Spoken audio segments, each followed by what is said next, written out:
Allen's Petty and Ill-Informed Podcast. Recorded live weekly on YouTube.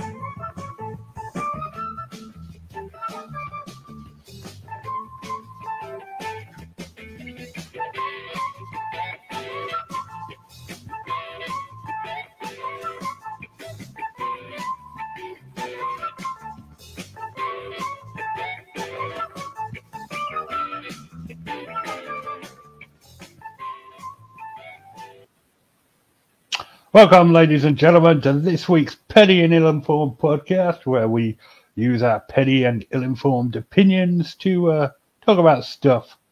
Maybe we'll hit the topic, maybe we won't. I don't know. Who cares, right? It's just a podcast. Joining me, as always, Nikki and Kevin. Hello. Brilliant. Nice to see you guys. Happy to be here. We're ready for the show, and I am, of course, your petty and ill-informed host, Richard Judas Allen.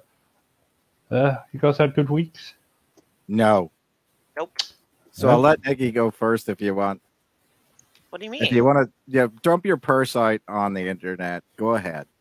I had a tilt table test and an AFT, and it was the worst thing in my life. I think I would have preferred to have been, I don't know, poked with a hot iron than to be on the verge of passing out for 7 minutes.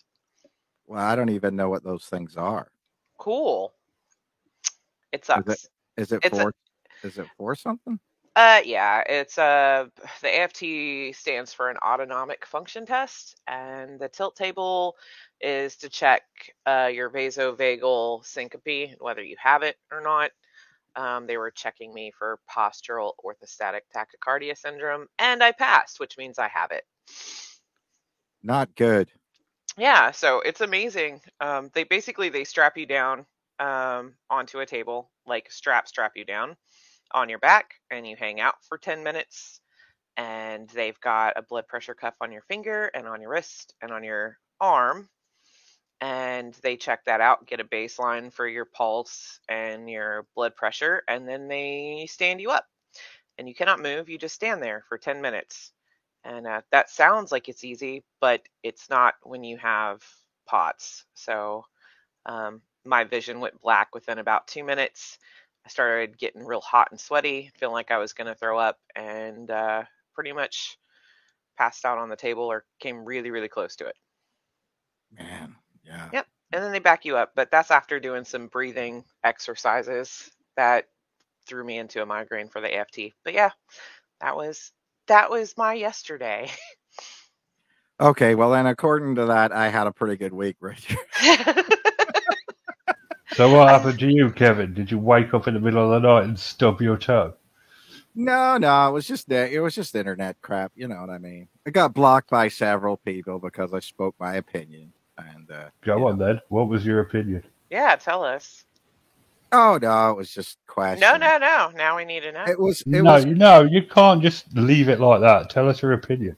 Well, as you know, a Bigfooter died this last week of COVID, and I said perhaps she should have been vaccinated, and she was against it, and then statistics came into it, and that was it. From that standpoint, I'm a bad person because, it's rough and it's horrible for a family, but guys, that's how natural selection works. Well, the thing that I'll say about it is that this person's family, we're all encouraging everybody to, get a vaccination, but there's some people who just will not, I mean, I get it, any movement either way is just something you shouldn't talk about, but it is. I mean, we in America have reached past 700,000 dead Americans since this started, and that's kind of a big deal. We passed that mark yesterday, and I wish people would practice safe pandemic. You cut out. How many people died? 700,000. 700,001. Well, I mean, like I said, we're passing it up at 2,000 dead a day. It adds up. That's all I'm saying. And, it's sad. That's all I can say is it's sad. It's sad if you're following all the restrictions and wearing masks and stuff. It's not sad if you're getting on Facebook and telling everyone that it's a lie and they shouldn't wear masks and they shouldn't get vaccinated. And I feel very bad for her family and her friends who are going to miss her. But again, bottom line is Darwin was right, and that's how we work. Yeah, the but dumb die, the smart survive. I don't. You see, I always take that sort of. I mean, as much as Jet Sex gives me crap all the time, I actually believe that this is that some of these folks are. This is a psychological warfare operation on some of these folks to do the opposite of what's common sense. I honestly believe that. If I was sitting in some bunker somewhere and deciding how to put America into a chaos, getting people to believe just ridiculous shit would probably be first on my list. And we don't know who we're corresponding with on the internet. That's all I'm saying. A lot of times we think, oh, this is just the guy down the street. This is just the guy who says, go here, go there.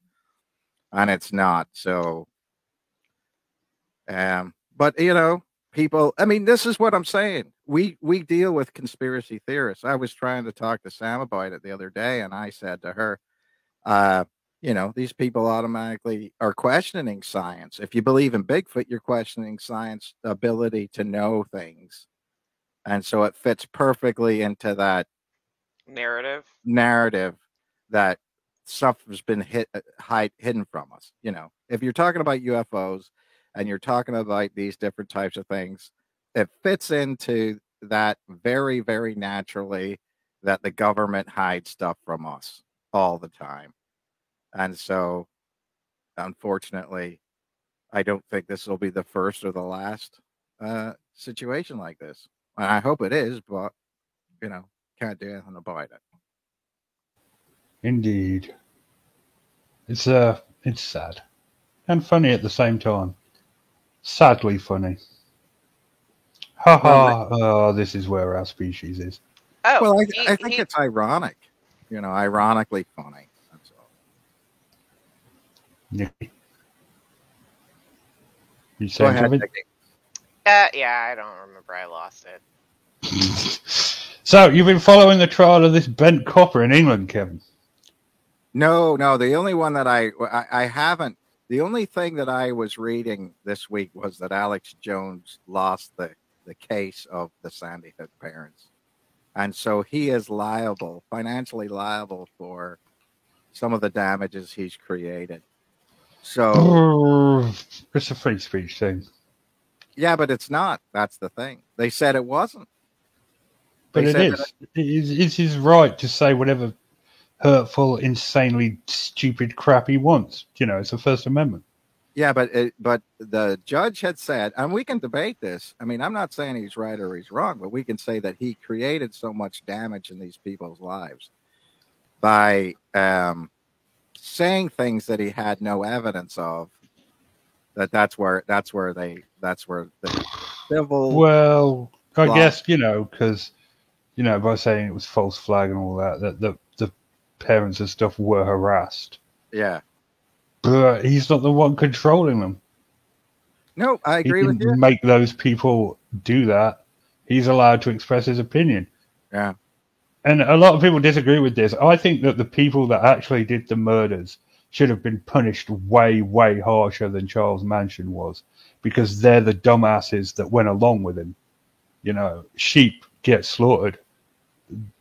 They're the ones that are ultimately to blame. If you're so weak-willed that you need someone else to tell you what to do with your life, then you should be in prison for the safety of others.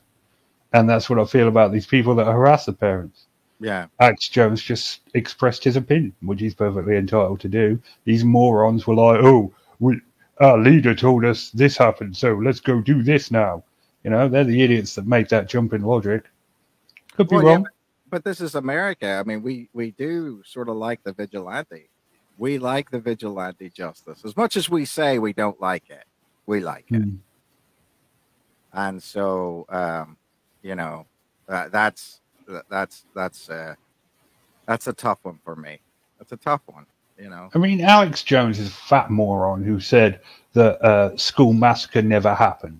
And, you know, if you're stupid enough to believe that, then really just, I don't know. I can't legally say kill yourself because I could get in trouble.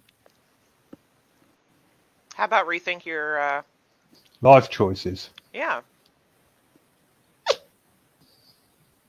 Well, this is the thing where I think.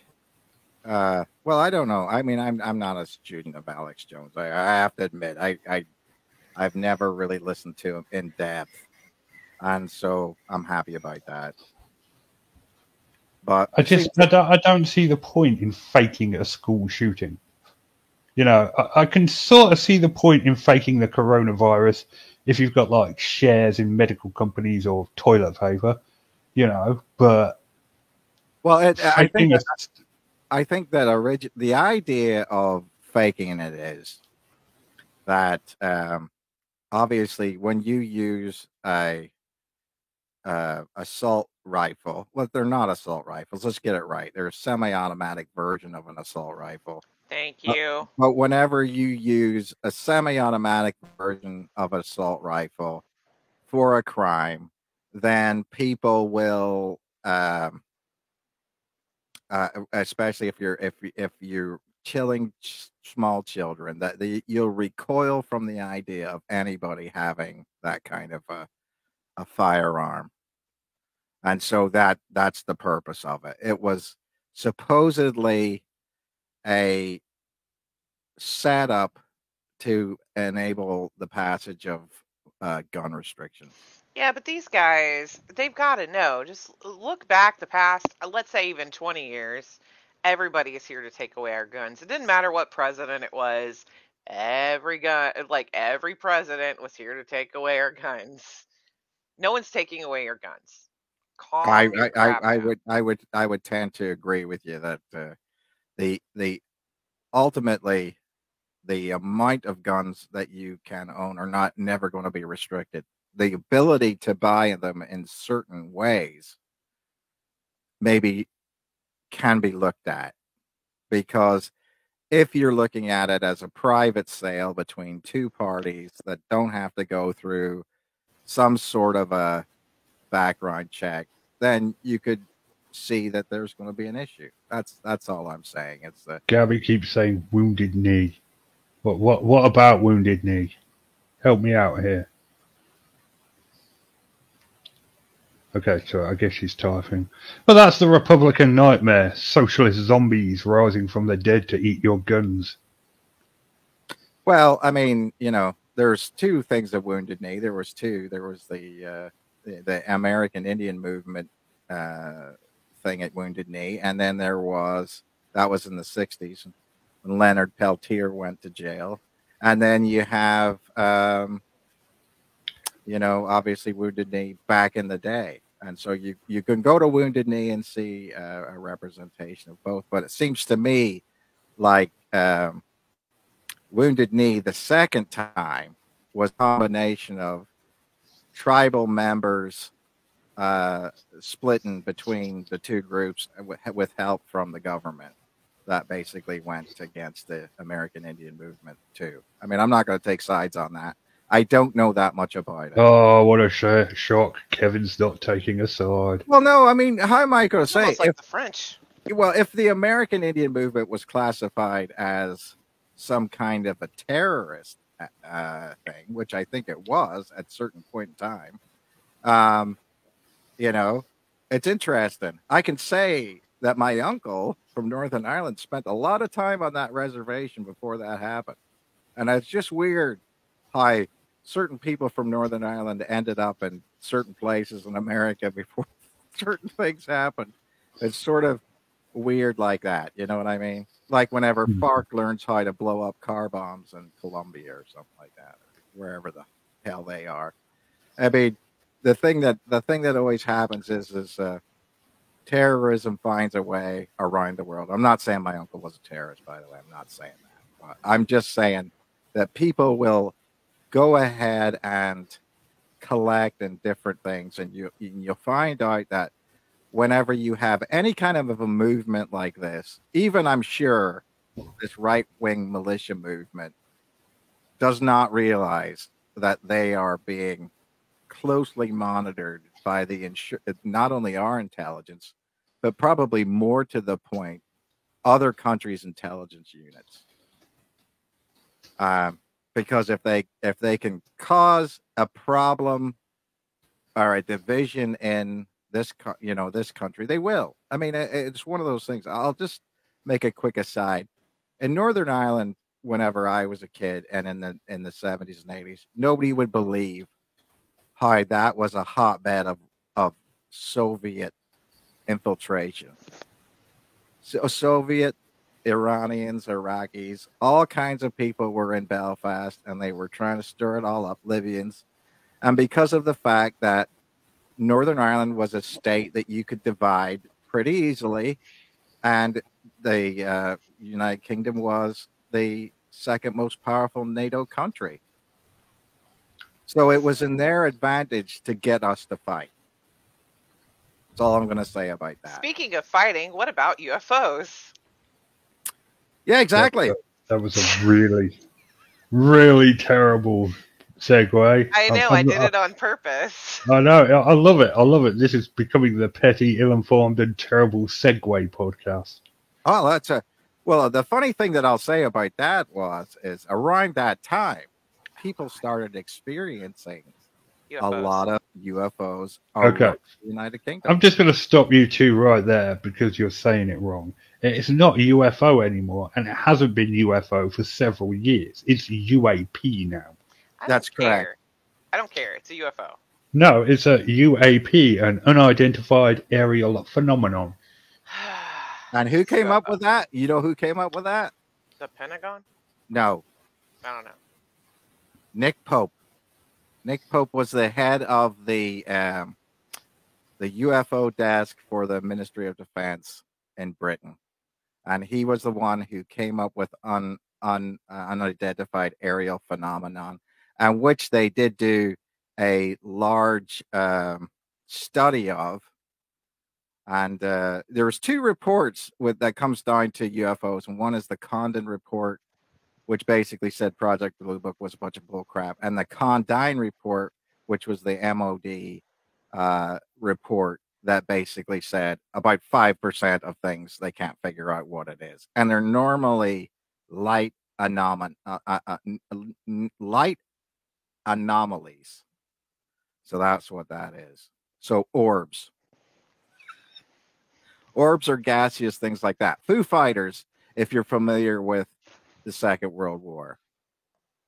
Anyway, the reason they're called that now is because they don't want to be associated with UFOs because of the tinfoil hat movement and all that stuff. Well, yeah, I mean, the thing about it is we're after the disclosure movement that was supposedly happening with all these different tic-tac things and all that stuff. They've never actually said this is otherworldly. They've just said it looks like it might be. You know what I mean? So as much as they've said, oh, well, 2020 is the year of disclosure, believe me, I was in that movement for a long time until I just looked at some of the crap that they were putting out, and I just thought, this is ridiculous bull crap. And so, yeah, we don't know what it is, and we still don't know what it is. And so it could be a man-made aerial thing from China, Russia, or whatever. We don't know. We don't know. All we know is we didn't do it.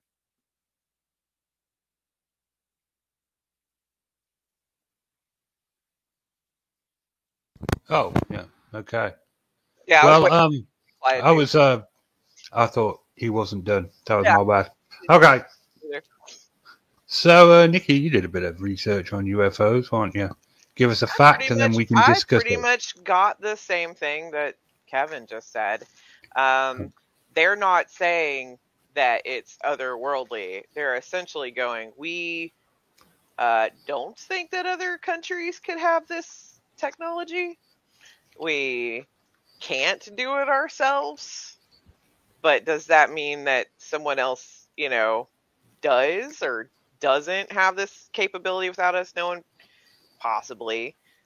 But some of the stuff is they don't have an explanation for it, kind of like the Tic Tac thing and whatever. And then you have those hardcore people that are like, no, it has to be otherworldly. Then you have the tinfoil hat people who are also like, maybe they lived here the whole time. Well, like I said, from my standpoint, like I said, I've done a lot of research on this, and I'm just speaking off the thing. Um, it is consistent with the idea of Little Green Man being around for a long, long time. I mean, Yeah. and I've made that argument that if you take what a leprechaun is and how it's described, it's not a little man dressed in green; it's a little green man, and that's the way a lot of fairies are described and everything like that. Fairy abductions and UFO abductions follow exactly the same pattern in a lot of ways. You get lost time, people go away, they come back. When they're gone, they go through all these different things, and the experiences of what they report, time slowing down, and all these different things are exactly what Einstein talks about in the theory of relativity. In other words, if I'm traveling at the speed of light and I go far away and then come back, the time on Earth has progressed so fast that I feel like I've been away for a minute, and it could be like I've gone away for 100 years or whatever. It's the whole idea of Rip Van Winkle and a lot of different things like that, where these little beings come into your life. I mean, fairies used to abduct children, take them away, replace them with other things. So the idea of abduction from ET, UFOs, fairies, and everything like that, dead on, nuts. I mean, you can take the two things, take the two lists, put them together, match them up almost exactly. So, from my standpoint, this is not a new phenomenon. Just because somebody said, "Oh well, Roswell happened because of all these different things," and their theory is because we detonated a nuclear bomb over Hiroshima and Nagasaki, and that the only base that could that had nuclear weapons was in Roswell, New Mexico, which is where this thing crashed, supposedly. That everybody put those two and two together. That's what they're saying. Oh well, that's their assumption that they've come to the planet Earth because we were letting off nuclear bombs and things like that. Right. So, I mean, is that necessarily true? Because fire bombings of Cologne, Germany, and things like that were far more devastating to people because it created what was called a firestorm that just basically sucked all the oxygen out of the air, and people just basically suffocated to death. Far more damaging than a nuclear bomb, and yet that's the thing that supposedly attracts the aliens to the planet. And So I you think think fairies and aliens, same thing. So do you believe that aliens are like from a different realm within our same well, reality I or planet? this is my idea. It's not just my idea, but I think that these are interdimensional, not necessarily interplanetary beings. That's what I'm saying. That's what Is I feel that too. yeah, that a lot of times people think that uh,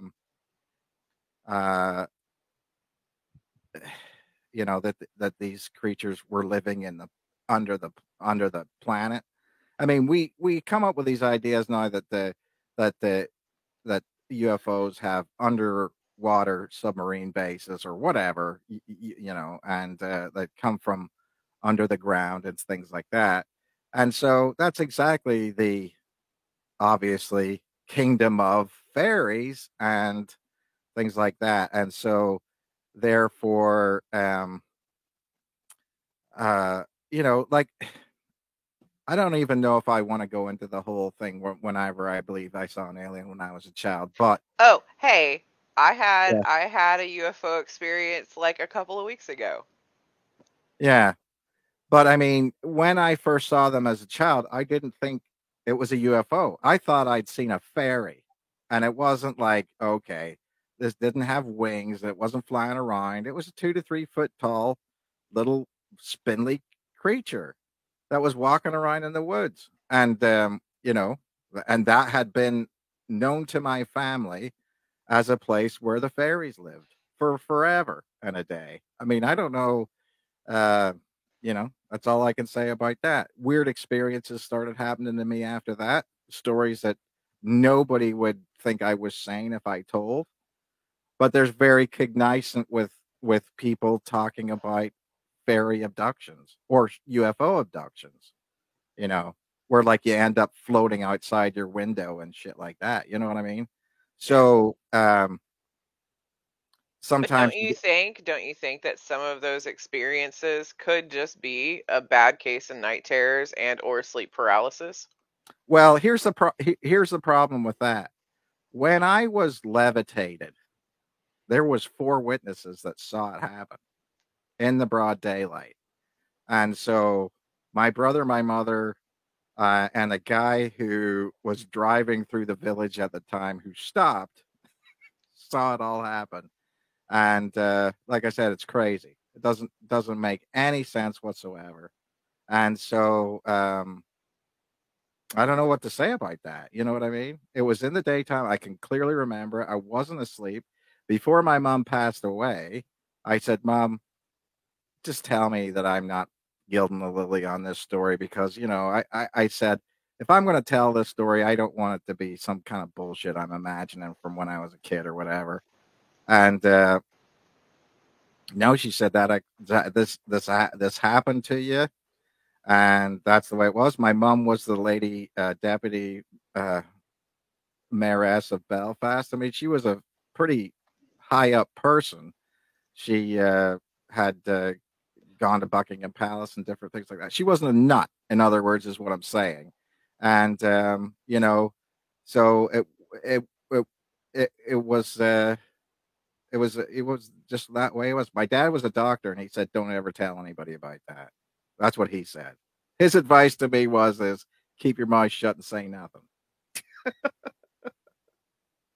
And he still doesn't like anybody talking about that time. You know what I mean? He wasn't there. He didn't see it. But my brother, who ended up, you know, being a successful person in his own right, said, "Yeah, that's what happened." So, I mean, I can't explain it. I was a little kid.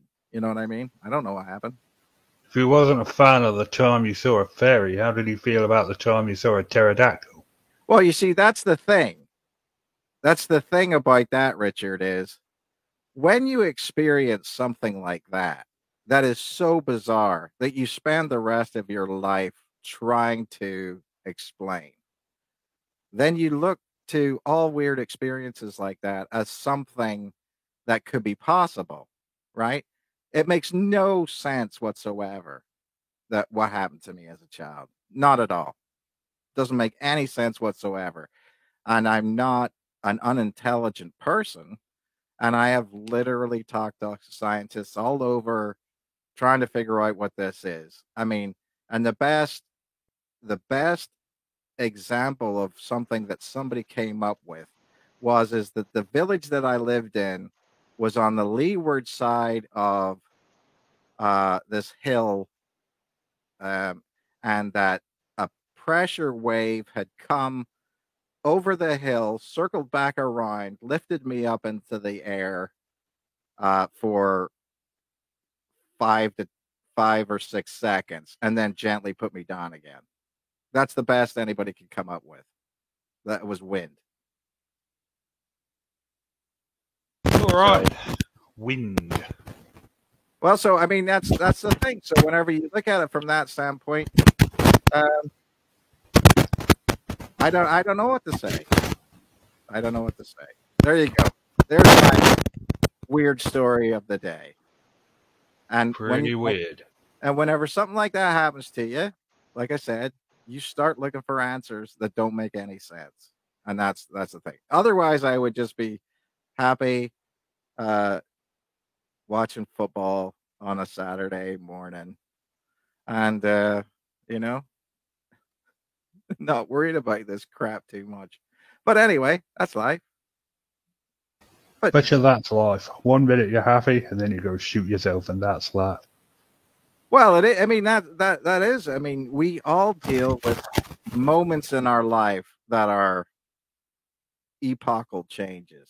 You know, at the one point in time, you could say to me, somebody said to me, "What was the best day of your life?" And I said, "That was the best day of my life." And they said, "What was the worst day of your life?" It was the same day. You know what I mean? Because not only did I have a magical experience, but then I cursed myself to have to worry about it for the rest of my life. Same day. You know what I mean? It was the best thing that ever happened to the worst thing that ever happened. You would have been rather not worried about it. Well, okay then. That's awesome and terrible, I guess. Well, it is. I mean, and that's why I want to believe everybody that tells me stories of the unknown. And it is interesting, that a lot of times people will contact me separately that are into certain things, and they'll say, for example, "Oh, I think Bigfoot is bullshit, but I definitely believe in ghosts, and I definitely believe in UFOs, and I definitely believe in this or that or whatever." Um, and so that's fine too, But I try to listen to everybody's story. But there is so many things in the world that people just try to make money off of, and they want to make a book about it. They want to have a YouTube channel about it. They want to, sell things about it. And I've never done any of that because, what else am I going to say? I don't know the answer. I could write a book about how I think I know the answer, but that's not the answer. The color 12. That's the answer. And anyway, now Kevin is done telling his story. Nikki, you had a UFO experience yourself. Yeah, just a couple of weeks ago. But I will preface it by saying that I do live next to a Navy base that does do flight, like tactical stuff at night. Pretty normal. Anyway, it was like 10 or 11 o'clock at night, and I was driving towards my house, and I'm going down the road, and I was on the phone with my husband. So we're sitting there talking, and I look up and I see these three red lights, and I thought that maybe it was a plane, but I realized like this would have to be like the biggest plane I've ever seen in my life because they're spread across the thing. Uh, like they're up and down, they're spread, and I'm like, okay, maybe it's just a giant plane. And I was like, there's no plane that big. And as I'm driving, like just perfectly, they all rotate to the side. Because I was sitting there going, maybe it's a tower, maybe it's a plane, maybe it's whatever.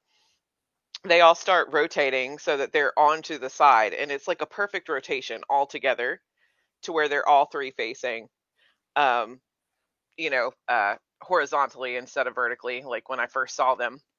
Um, and I'm sitting there telling my husband, I'm like, what the I was cussing. I was like, "What the fuck? What is this? What could this be?" And I explained to him what I was seeing, and he's like, "Just don't look at it. Like, I don't want you getting abducted. Don't look at it. Don't pay it any attention. Whatever." So I was like, "I can't. I'm driving towards it. It's not like I can just look away. Like these lights are doing some crazy crap." So I turned. I took a left, and there was like three trees in my way. So like a couple of seconds maybe goes by where it's out of my view. I look back up and it's completely gone. There's like no way that it could have disappeared and been that big if it had been a plane. It just was gone. Yeah. Wow.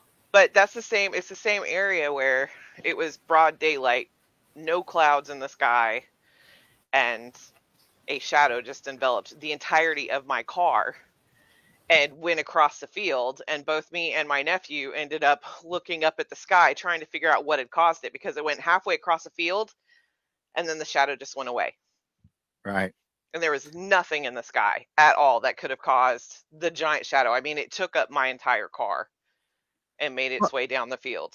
Those type of reports, like a massive sort of triangle type ship that flies over the Midwest especially, Yeah. are not that uncommon. I mean, obviously you've got tapes sometimes of, you know, uh sheriff's offices saying, "Oh yeah, it's moving from this direction to this direction," and there's a certain case of a huge triangular shaped object that's like bigger than a football field, supposedly hanging in the air and traveling from one location to another, and they can track it across that. But that's not, unfortunately, I mean, that's not uncommon. It happens in the United States. It happened in Belgium, roughly around the time of the 80s. And so there's documented cases of these big triangular spaceships that supposedly uh, infiltrate thing that you see lots of reports of UFOs in northern Scotland because it's so sparsely populated as well. I mean that you'll see these pictures of these large objects being almost escorted by British Harrier jets or tornadoes or something like that around that area, and that's very common. That these pictures supposedly get taken, they get turned in, and they get snapped up. No, and like I said, in Britain, it's a little bit different from America. If in Britain somebody comes to you and says this is a matter of national security, here's this form to sign. It's the British Official Secrets Act. Don't tell anybody. This never happened. That's it. That's you done. You're locked up. That's it. And so it's way easier to cover up uh, abnormal things that happen in Britain than it is in America, because of course that's one of those things where that's a difference between the countries. The British Official Secrets Act is something that you can put on a citizen of your nation, and you make them aware of it, have them sign it, and then that's them bound by it. And you don't have to be in government service. Although everybody that's in government service signs the Official Secrets Act, so that's the difference. So Gabby said that she's happy that I wasn't its prey. Let me just say this. Um, if an alien would like to abduct me and put me in its like little human zoo or something, bring it on. Just feed me, let me wave at some people. All I have to do is eat and sleep. Let's do it. I'm cool. No, they'd give you one of those little wheel things and make you run in it. That's fine. I don't care. As long as I don't have to stand still for 10 minutes, we're good. Which is apparently your weakness. It's my weakness. So, on the one hand, we have Kevin's fairy story, and on the other hand, we have Nikki's idea that ignoring a UFO would mean you won't get abducted by it. That's my husband's idea. Well, you see, that's a very I actually like that. That actually added to the credibility of it. That I think that a lot of times people, it's like a sixth sense thing, right? Where you believe that these creatures or this craft can sense the fact that you're looking at it. Yeah. That you have this sixth But sense. you also have, who is that guy? He's pretty much a cult leader for UFOs, and he takes all these people to the woods, and then they all like sit there and think about the UFO and focus on their intentions, and then the UFOs just show up magically. Oh, that's anybody in Washington State. No. There's one specific guy, and I asked Richard about him not too long ago, and I was like, he's Nick Redfern. No. The East Ranch in Washington by Mount Adams, and I'm trying to think of the guy. If you Google that real quick, maybe that's the guy you're talking about. Now, there are people like that go out into the woods, doctor something else. See, I wish my wife was on the thing. She knows all these people. So, oh God, what is that guy's name? I don't know, but he was basically like, I'm just waiting. Like he's definitely a cult leader. Yeah, but you see that's my point is that, in a lot of cases that, this is, we all live cheek by jowl up here in Washington State because, you could look for UFOs on Mount Adams. You could look for Bigfoot on Mount Adams. You can look for whatever you want to do on Mount Adams. You see what I'm saying?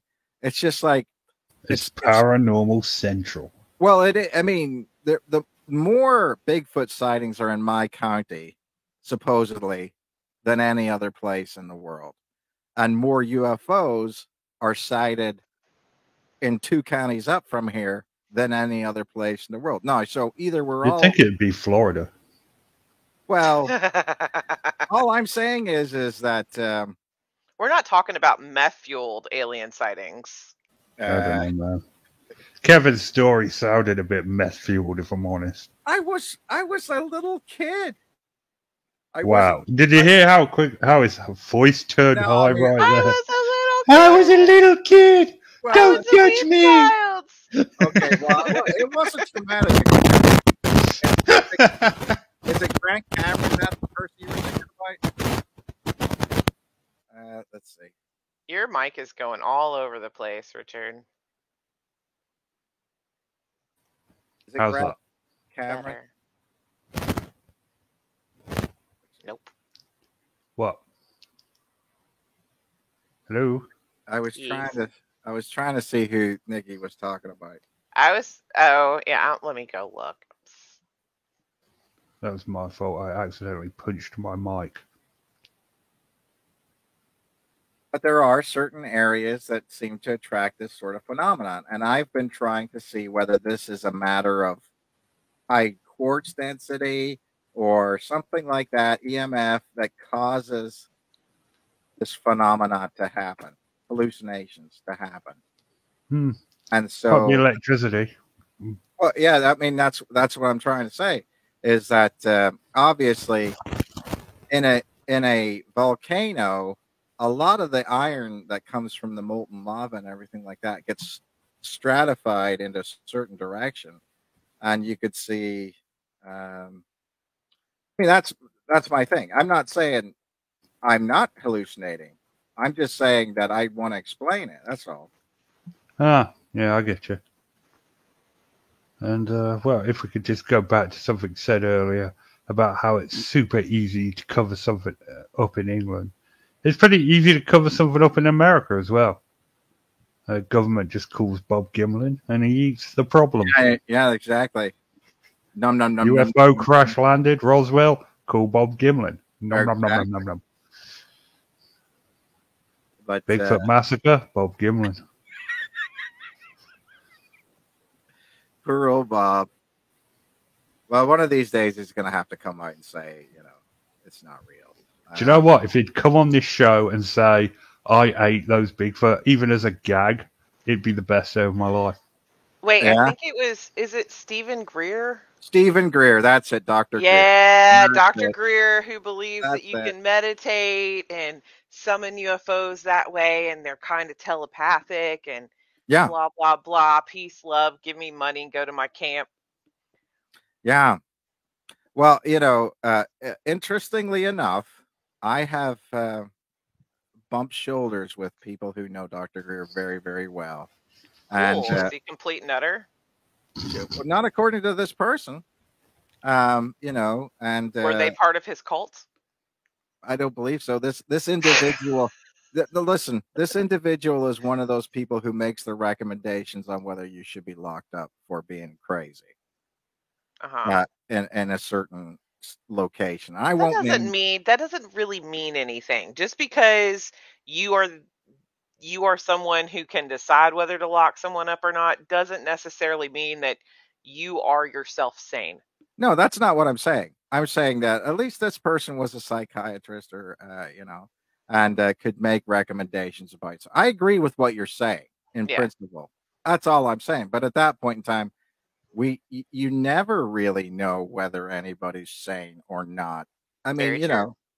it's one of those things where you don't go into if you're getting evaluated for things. It's not like you go in the first 5 minutes and they say, well, what do you think about this? And then they tell you something and they say, oh, that person's nuts. You know what I mean? Right. It's a long, drawn out process to establish that somebody is actually insane. That's what I'm saying. Longer than you would imagine, and psychological testing. I've had a lot of psychological testing, and believe it or not, nobody thinks I'm crazy. Nobody thinks my wife's crazy. You know what I mean? Yeah. And we've said all these different things and have gone to multiple people about it, and so that's just one of those things. That's just one of those things. You're going to go through the thing where people are going to say that didn't happen, and I'm fine. Somebody says that. I mean, I get that because, Yeah. I've spiritually cleaned houses. It's what I've done a lot in my past. I've had a lot of crazy crap happen in my general vicinity, but Well, that's the thing. I still think about, well, why did this happen? Is it because of this? Like, I'm very much a doubtful person of even my own. Right. But I think that's what's important, is that we say that, right? The two of us have never come on to this thing and said, oh, that's definitely the way it is. If you don't like it, you can shove it up your ass. There's Right. definitely people in this paranormal world who say stuff like that. Well, I'm kind of a fan of a hefty amount of cognitive dissonance. So if you challenge a belief of mine and you give me sources or references, I am the kind of person who will take that into account. Does it mean I'm going to believe you? Not necessarily, but I enjoy giving my brain that conundrum of, oh my gosh, we've been holding on to this belief so very fiercely. Right. I kind of Cough. like that feeling Cough, of, oh my cough. gosh, everything's been different. What are you coughing about? Are you talking about what I sent you earlier today? No, I'm just, you were saying. Because what I sent you earlier today was me proving to someone through sources. If they would like to counter source me, then I'm willing to read it. Okay. So, kind of like we were talking about jackalopes, and you said they do exist, you're wrong. Then you sent me that thing about the certain kind of cancer or whatever, and I was like, touche. Yeah. I mean, it's not necessarily a jackalope. See, you never admitted that I was right. You just started saying that. Oh, there's just some mutant rabbit. But then I was like, okay. I don't know, man. I've seen a jackalope.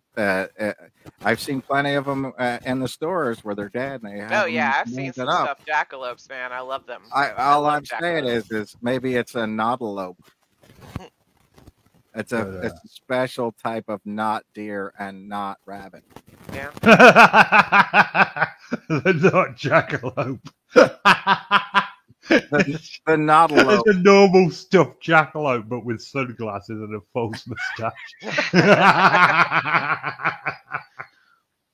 Oh, I love that joke. It'll never get old. Well, but you know what I like? I like that idea that they don't abduct you if you don't pay attention to them. I like the idea of two aliens sitting in a spacecraft zooming around the Earth. One of them turns to the other and says, "Hey, Jim, is anyone looking at us? That one over there, Phil, he's looking at us. Let's get him." Well, it's the whole idea. That amuses me. it's the whole idea of what are you looking at, you know?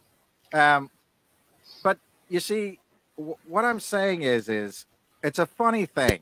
It's a funny thing because of the fact that, um, a lot of military people believe in a sixth sense, whether they want to admit it or not. I think there was an article that said the army was trying to teach people to have a sixth sense. That was so that was Operation Stargate. It was with the CIA, but it's not necessarily just Sixth Sense. They were taking care of, like, they were checking out all sorts of stuff. Oh yeah, yeah, Like they were talking to psychics and mediums. They were trying to train the guys how to psychically, like, astral project and look at other, like, military bases right.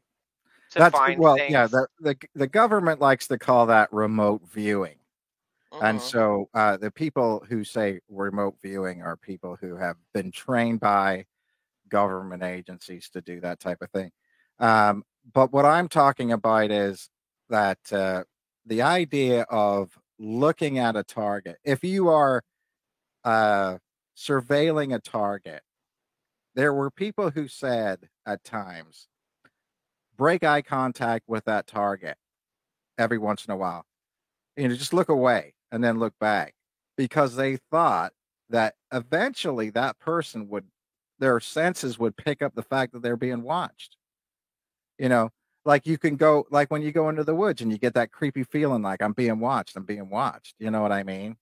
Hmm. And so, for whatever reason, whether that's an old wives' tale or whatever, some people believe that whenever you are making eye contact with something or watching it, that they can actually sense the fact that you're doing it. And so that's what I mean by sixth sense. Like I'm saying that, you get into a situation, you feel like I'm being watched. You feel like there's something around you, feel like something's not right. And then you go from that. And that's just a sort of either Maybe that's it's a kind of like a weird slit lamp test or whatever that was with the light particles. right. And so that's what I'm saying. Yeah, you Observation changes the world around you. right, exactly. That's the whole quantum physics argument that Exactly. you change the outcome by measuring it. I mean, how many times had, like, even just, I'm figuring everybody does this, but say I'm at a restaurant and I want my waitress, I will see her across the thing and I will just dead eye her Yep. until they turn and look at me. And it's like a thing that we naturally do. Like, no one's ever told me if you dead eye someone, they're going to feel it. But it's kind of like if I stare at her long enough, she's going to turn and look. Right. And so I mean this is the idea that's what I'm trying to get at is that for a lot of reasons people believe in that. Is that just sort of anecdotal evidence? I would say there is statistically a better than 50% chance, not much better, but a better than 50% chance that somebody's going to react in a certain way. I Right. mean, that, but the problem is, again, we don't have large enough sample sizes. We don't have tests for these types of things. There are people who are definitely involved in making money off these different types of things. So people don't trust the data that people come up with, and so whether people have these abilities or not is something that we don't know. That's all I'm saying. We don't really know. Although a lot of us want to believe they do. But at the same time, there are people who fake it. It's just like Hmm. everything. Women For, fake it all the time. huh?